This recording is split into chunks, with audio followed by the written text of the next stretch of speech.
Tingin ko kasi mga Mars and Pars, ako lang ata ang may third eye dito sa bahay kasi ako lang nakakita nito mga ka-Mars and Pars. Hi! Magandang araw! Ito nga pala ang Mars ng Pilingirang Vlogger.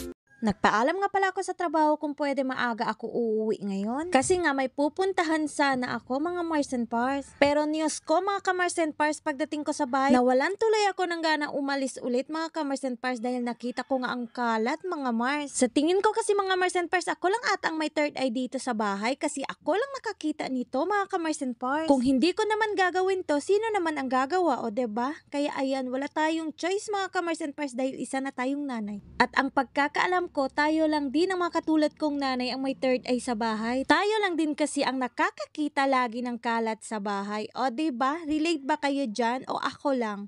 At eto nga mga ka-Mars, dahil sinimula na natin maglinis, linisin na lang natin lahat mga ka-Mars and Pars. At eto nga, nagpalit na nga rin ako ng bedsheet mga ka-Mars and Pars. Dahil ginusto ko naman talaga to at ginusto ko din maging nanay. Kaya ayan, hindi talaga tayo pwede magreklamo mga ka-Mars and Pars. At eto nga, diba? Nakita nyo naman.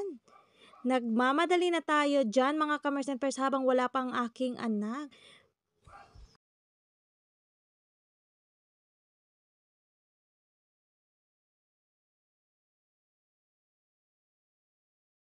Pagkatapos ko nga dito sa kwarto, sinunod ko naman doon sa may labas mga ka-Mars and Pars. Ganito pala muna yung sala namin mga ka-Mars and Pars dahil hindi pa ito tapos at bahain ito. Balag din talaga namin itong itaas mga Mars and Pars ng konti para hindi talaga aabot ng tubig mga ka-Mars and Pars.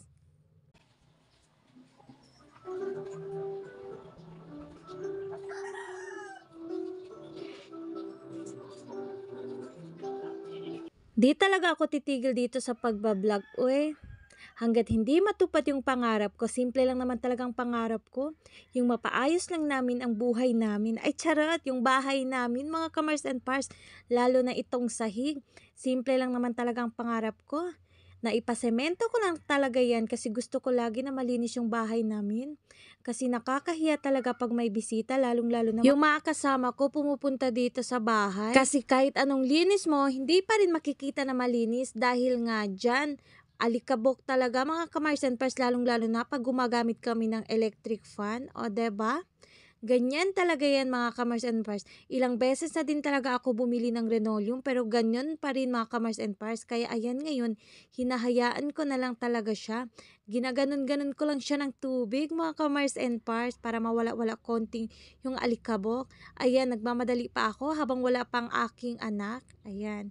O siya mga ka-Mars and Pars, kung umabot ka man dito sa video na to, maraming salamat sa panonood. Maraming salamat sa support mga ka-Mars and Pars.